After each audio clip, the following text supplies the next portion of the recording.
इस चैप्टर की शुरुआत करते हैं एक कहानी से। मानिए कि एक किडनैपर आपको और 5 लोगों को बेहोश करके किडनैप कर लेता है। आपकी आंखें खुलती हैं तो आपको एक टेबल पर रखा लैंप दिखता है।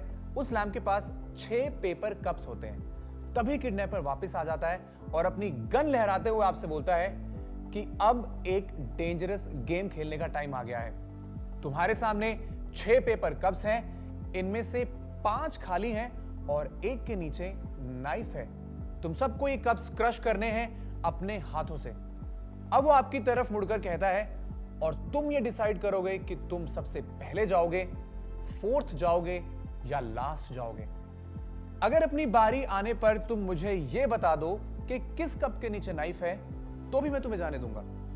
तुम में से जो भी ऐसा करने से मना करेगा वो इस जगह को छोड़कर कभी नहीं जा पाएगा। अब आपको एक डिसीजन लेना है, आप सबसे पहले जाएंगे, फोर्थ जाएंगे या लास्ट जाएंगे। आप सबसे पहले तो बिल्कुल नहीं जाना चाहेंगे क्योंकि आपको कुछ पता ही नहीं है कि किस कप के नीचे नाइफ है। आप फोर्थ भी नहीं जाना चाहेंगे क्योंकि अभी भी रिस्क आधा हुआ है। आपको 3 कप्स का आउटकम पता चल गया है पर बाकियों का नहीं। पर फोर्थ जाना कम से कम सबसे पहले जाने से तो बेटर है। तो यहां आप लास्ट ही जाना चाहेंगे क्योंकि अब तक बाकी सबने अपने कप्स क्रश कर दिए होंगे। अगर किसी और का हाथ नाइफ पर नहीं पड़ा तो आपको पता है कि लास्ट कप के नीचे ही नाइफ है और ये आप किडनैपर को बता के आजाद हो जाएंगे। अगर कोई और नाइफ वाले कप को क्रश कर चुका है तो आप आखिरी बचे कप को जाके कॉन्फिडेंटली क्रश भी कर देंगे और नाइफ कौन से कप के नीचे था यह भी किडनैपर को बता पाएंगे। आप ये बेहतर डिसीजन लास्ट जाने पर सिर्फ इसलिए ले पाए क्योंकि आपके पास अब फर्स्ट, सेकंड, थर्ड, फोर्थ और फिफ्थ जाने वाले लोगों से ज्यादा इंफॉर्मेशन है। पोकर की पोजीशन भी बिल्कुल इसी तरह काम करती है।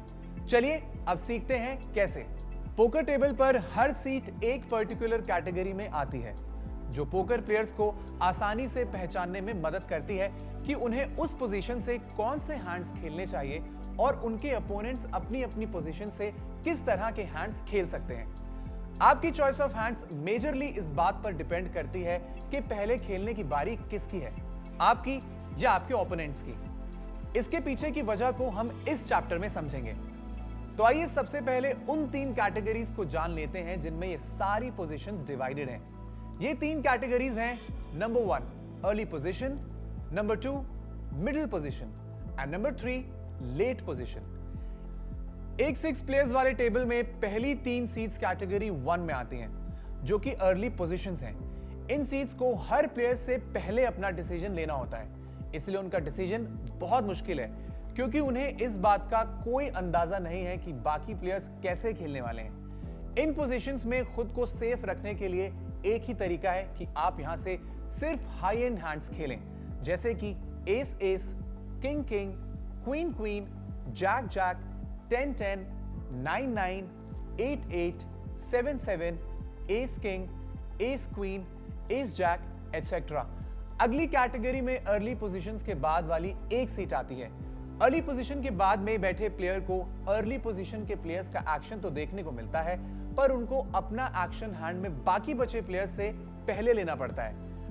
हम इस पोजीशन को मिडिल पोजीशन कहते हैं। ये पोजीशंस एवरेज मानी जाती हैं पर क्योंकि इन पोजीशंस में आपके पास कुछ इंफॉर्मेशन आ चुकी होती है तो अगर आपके पहले के प्लेयर्स हैंड में इन्वॉल्व नहीं होते हैं तो आप यहां से कुछ और अच्छे हैंड्स जैसे कि ace 10, king queen, king jack, king 10, 6-6, 5-5, 4-4 भी खेल सकते हैं। और उनके बाद आती है लास्ट में बचे 2 प्लेयर्स की बारी। इन प्लेयर्स को सबके एक्शन देखने के बाद अपना डिसीजन लेने को मिलता है। इन पोजीशंस को हम लेट पोजीशंस कहते हैं और ये बेस्ट और सबसे एडवांटेजेस पोजीशंस भी मानी जाती हैं क्योंकि हमारे पास अपने डिसीजन लेने के लिए सबसे ज्यादा इंफॉर्मेशन इन पोजीशन से खेलते वक्त होती है।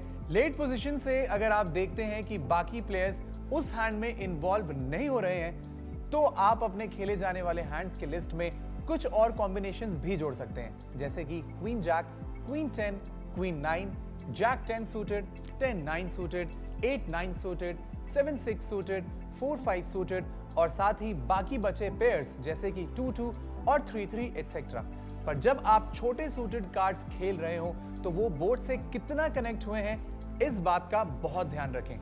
पोजीशंस को देखने का दूसरा तरीका यह भी है कि क्या आप इन पोजीशन हैं या आउट ऑफ पोजीशन हैं। जब आपको अपने ओपोनेंट से पहले अपनी बारी चलनी होती है तो आप आउट ऑफ पोजीशन होते हैं। जब आप अपने ओपोनेंट के मूव करने के बाद बारी चलते हैं तो आप इन पोजीशन माने जाते हैं। अब ये तो आप समझ ही गए होंगे कि ओपोनेंट के बाद बारी चलना आपके लिए ज्यादा अच्छा है, क्योंकि आप जानते हैं कि वो क्या कर रहे हैं। तो इन पोजीशन होना एक बेटर पोजीशन है। ये ब्रॉड गाइडलाइंस आपको हर पोजीशन में सही डिसीजन लेने में मदद करती हैं और ये आपको ये भी जानने में मदद करती हैं कि आपके ओपोनेंट्स जिस पोजीशन से खेल रहे हैं उनके पास किस तरह के हैंड्स हो सकते हैं। पोकर का खेल अगर स्ट्रैटेजिक तरीके से खेला जाए तो एक बहुत ही मजेदार और प्रॉफिटेबल गेम होता है। इन गाइडलाइंस को अगर आप याद रखेंगे तो अपनी गेम में एक डेफिनेट इंप्रूवमेंट देखेंगे।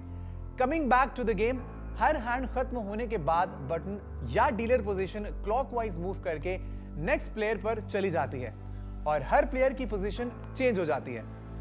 इसलिए हमेशा हैंड्स खेलते वक्त पोजीशंस को ध्यान में रखें और हर हैंड में चेक करें कि आप कौन सी पोजीशन में हैं ताकि आप उसी के अकॉर्डिंग खेल सके। इसी के साथ हम इस चैप्टर के एंड पर आ गए हैं। अब हम जानते हैं कि पोकर में पोजीशन का क्या मतलब होता है और एक पोकर टेबल पे कौन कौन सी पोजीशंस होती हैं। वी होप ये इंफॉर्मेशन आपके गेम्स को इंप्रूव करने में काफी काम आएंगी। Thank you so much for watching and I will see you in the next chapter.